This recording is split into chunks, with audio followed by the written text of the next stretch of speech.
Hi, everyone. Thanks a lot for joining us today for this session with Bloomberg Associates. But we're going to go ahead with Giuliana Carducci, that is in her team and has also been working with us for the past year.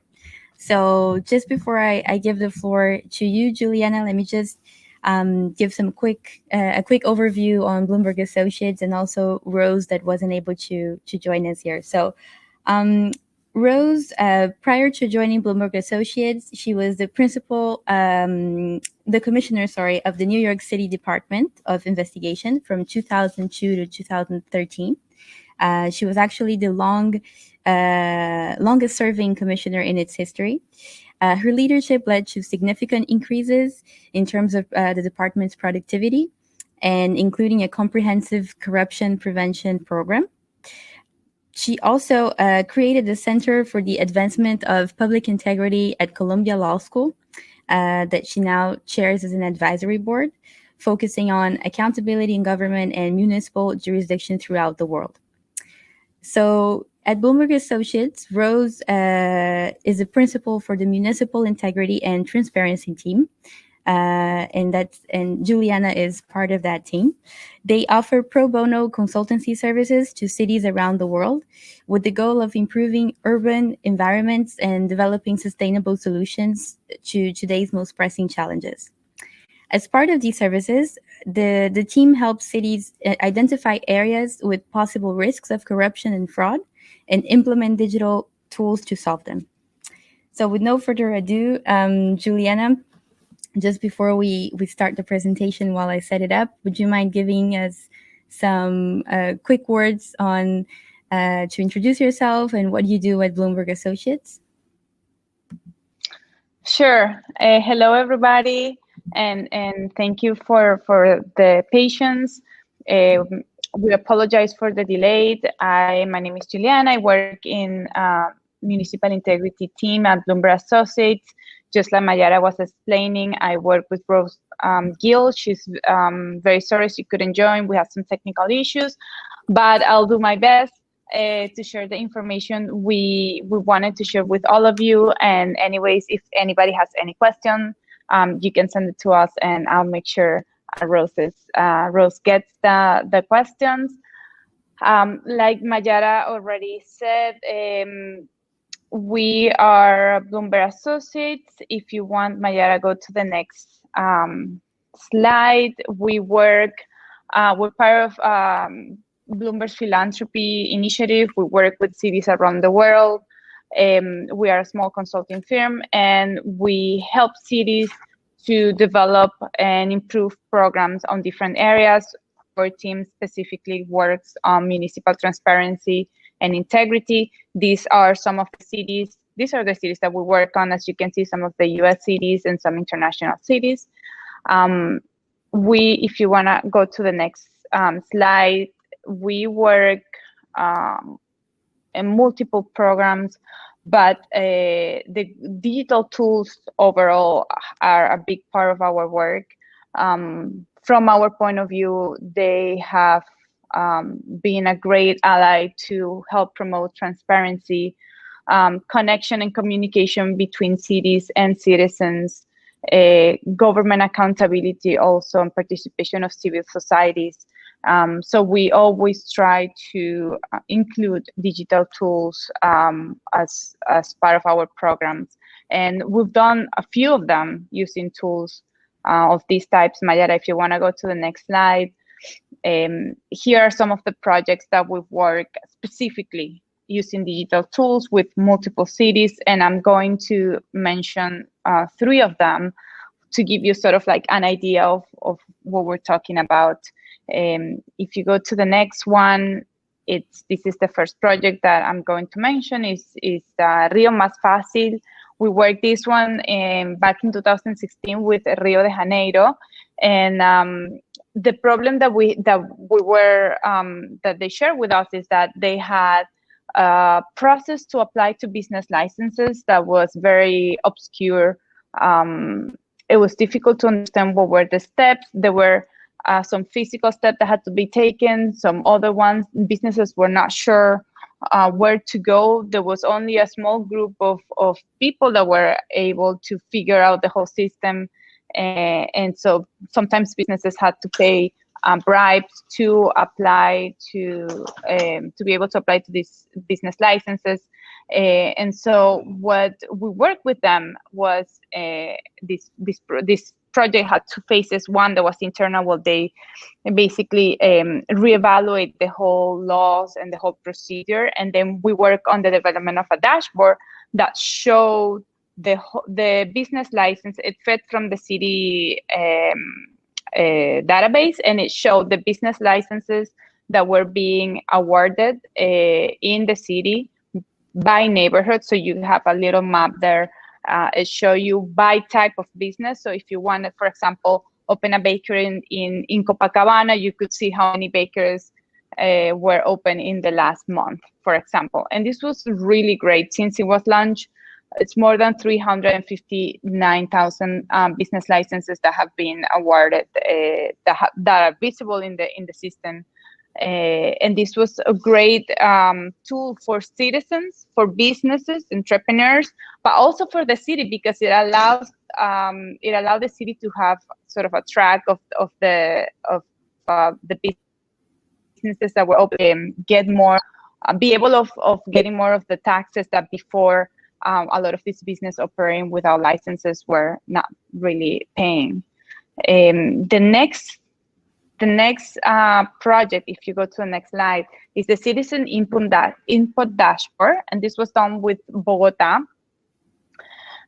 Here what we had is something that we've seen in a lot of cities, which is the city had data from citizens about complaints, questions, different communication that the citizens will share with the city, and the city in this case had a whole system that citizens could use through an email, through a hotline, and through an online portal.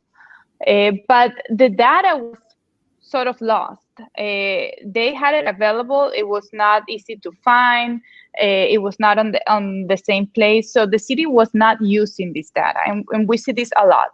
So with this dashboard, what we did was to gather all of this information that the city already had, organize it, and allow it to city managers to be able of filtering,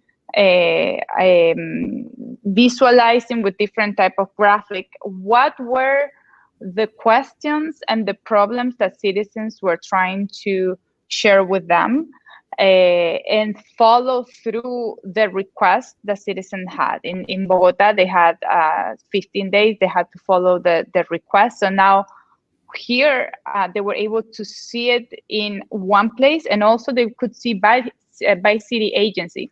Then the city of Bogota decided to make this public, so also citizens can go through and see what's the agency that has more complaints, for example, or what are the topics that people are complaining. And one very cool project that came out of this application is that, for example, the city was able to fix something very trivial, but potholes in the streets and trash that was not being picked up in specific places, because citizens were complaining about this and were telling them, listen, in this street, you're not picking up the trash, so we have a huge mountain.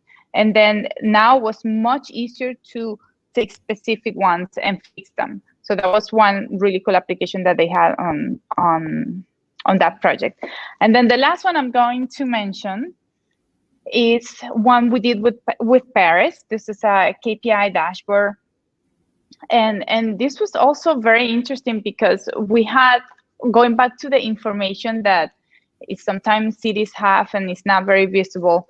The city of Paris had information about the KPIs they gather, but it was published in an annual budget report, which gave it very low visibility, both to city managers and to the citizens.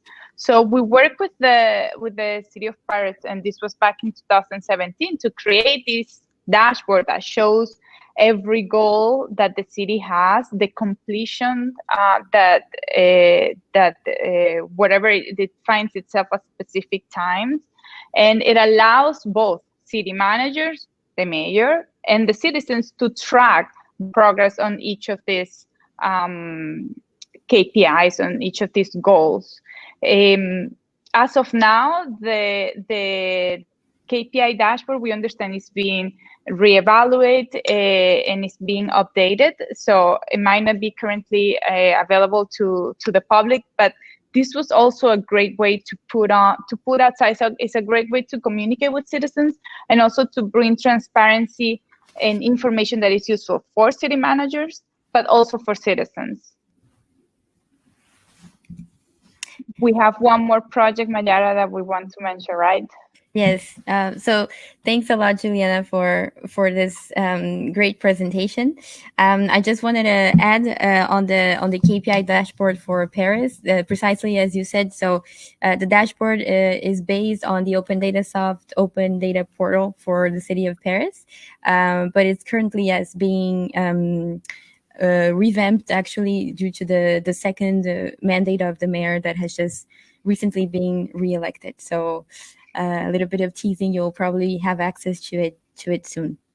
On our side, actually, so I just wanted to, thank you again for giving the details on these projects. I think it's very interesting how you particularly worked with each city to answer to their specific context and their specific issues. This is something that we're very aligned here at ODS when we help our clients build digital services on top of our tool to answer to a specific need.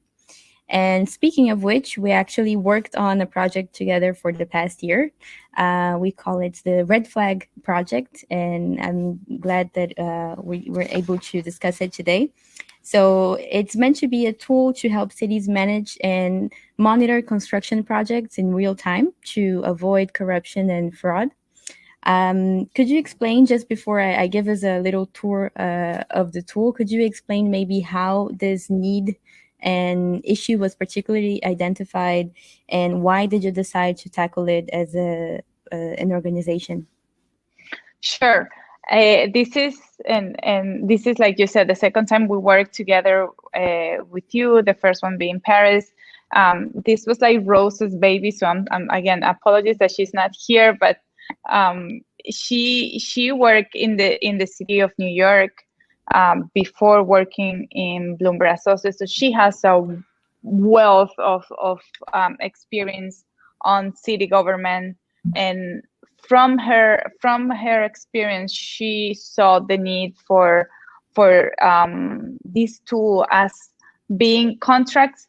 So the whole contracting process, we've also experienced it, is a place where there's a lot of interaction with citizens, and there's a lot of space for corruption or for delays, for waste. So specifically on construction contracts and projects, we saw how, both from the experience previous to in New York to them working with cities, this is a space where it's hard to track the expenses. There's a complex projects. They have a lot of materials, a lot of services. So for a city, sometimes multiple vendors. So for a city, it's really hard to control, to follow through. And so from our experience, we realized that, well, it's easier to bring transparency to this process before invoices are being paid. So if we could have an inside look on the process before we paid, that would be much easier. And so that was sort of like the incentive, and that's how this tool was born, with the work together that we did along ODS. And so here, well, you're going to give a quick demo, but basically this tool was created with that in mind. So how can we help cities to have a better control and a more autonomy on this process? Yes, thank you. And I also would like to mention that this was greatly built thanks to Rose's prior experience, as I mentioned before, as a New York commissioner. So we've been working with her for the past year, designing and developing this tool. So with no further ado, I'm going to give you a quick tour of how it works. So this is the Red Flag tool. Again, its main goal is to help cities spot discrepancies between what was previously agreed in contracts and incoming invoices. So these discrepancies are the red flags. And for the purpose of the demo, we decided to take the example as if the city of Paris were to use the tool to manage the 2024 Olympics. So as project managers arrived to the tool, they could have a very quick overview of where a certain project was in time, for example, in terms of the time spent and the budget. And most importantly, again, see how many red flags a certain project such as the stadium has seen so far. When diving into all the invoices received, whether they're paid or under review, I can again see which are the red flags in a little bit more detail. And again, go even deeper in detail to a specific invoice report and see whether or not it has red flags. And if they do, I can then understand what exactly is the overcharge. So what is the difference? Why am I being invoiced more if the contract previously scheduled value is different? The very interesting part of the tool is that after doing and spotting this analysis very easily, the project manager can then comment and so therefore take action. So it's not only to visualize the data, but also to take action and either describe if the red flag can be approved for payment or if it should be disallowed and therefore if we should not proceed with the payment. A final page is what we call the project report, and the goal is precisely in order to facilitate this decision making from the project manager to have an overview of the aggregated data for an entire project. So in this case, we're looking again at the stadium, and with the help of this aggregated data to understand whether or not which decisions he or she should make regarding the red flags and the payments of the discrepancies. So I'll give the floor back to you, Giuliana, maybe if you want to add a few remarks to this demo or conclusions. Sure, yes. You did great, but one of the things we personally love about this tool is that it brings together the best of the machine and the best of the human resource, because it's not only one of the two. Like it brings the best of what data can do for us, visualizing a lot of a big amount of data that we couldn't do in paper, or it would be harder for us to do, pointing out the red flags or the discrepancies, but then allowing for the human resource to come in and say, oh, this discrepancy is actually approved. It makes sense. So let me talk to the vendor, or this one completely no, I don't know what's going on. So let's find out. So I think the great thing about this tool is that it brings together the best of both worlds, to put it in a way, and to promote transparency and to help cities to have information in an organized way and avoid waste. Because it's not only about corruption; it's also about just normal waste that happens when it's hard to follow up with all these expenses. Yes, definitely. So just before we close up for the session, we have a couple of questions from the audience, Giuliana, if that's okay with you. So we have Ise from the ODS team that is asking if there is any city that is considered as a model in terms of data analysis and data sharing today, any city that you currently work with? We've done, well, I guess a lot of cities, depending on the topic, cities have great resources. We work, for example, Bogota, the project I mentioned was great at sharing information. They have, basically because they had a lot of resources. And they had channels for people to share information. So once you give channels to people, then participation increases. So Bogota was great at doing that. Then they had the problem of too much information, but that's a great problem to have because it's easier to fix. Rio de Janeiro was great at the fact that they were very open. So they, with this project that we work, for example, on the businesses licenses, they really wanted to share all the information, and they were able to work together with the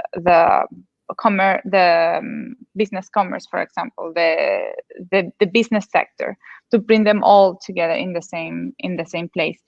And then one last other city we didn't mention, but we've also been working, and they're great with the data, is Milan. Milan, we've worked also, we have a dashboard with them, a CRM dashboard. They have a huge, very great system to receive, similar to Bogota, to different channels to receive information from citizens and to communicate with citizens. So now, during this time, for example, we know they've done a lot of the services and a lot of the communication through these channels, and people can not only write complaints, but also questions. Here's some example, because I feel like this sometimes things become a little abstract, but this is a very specific example about Milan. When we started working with them, they saw that in 1 year, a lot of people were asking about a tax form that they had to fill. There were a lot of questions. When it comes to tax season, this particular form, everybody was asking about it. And so then they were able to find out, because they had this dashboard, that they were able to see specific questions on this topic. And so after they went onto the form and they saw that was impossible to understand, they fixed it. And then next year, they realized, because we were very interested on this topic, they tracked it, and there were very few questions about the form. So that's a very specific example on how a tool like this can actually solve everyday problems to people. When you realize what's the problem, then you can fix it. Yes, I think we have only 1 minute left. I'm gonna go ahead and just jump with another question that I had that I'd like you to answer. So you have this great experiences then working with different cities throughout the world, and so has Rose. And I'd like to know then, when implementing those digital tools, what are if you had to say 2 of the biggest challenges that you've encountered, what would they be? So, okay, I'm sure Roses has a lot of responses to this, but from what we've seen, and what I've seen is the resources to dedicate to this change, especially when the change goes from a paper-based process to a digital one. There's a lot of logistics that goes behind it, and there's a lot of resources that are needed, change in the mindset, but change also in the system on how things are done. So that's a big challenge, to go from paper to digital. Another challenge is to maintain these tools over time, especially after one administration passes and comes the new one. So these tools have to be almost like automatic and provide so much advantages that for their administrations are able to, they want to keep it on. Finally, is the buying for transparency. I mean, we all talk about this, but it requires political will. It requires political will to want to fight this, and to want to bring transparency to government procedures that sometimes are obscure by nature. So definitely it's a key thing that you need to have in a city. Okay, great answer. So thanks a lot for joining us today. It was a pleasure having you.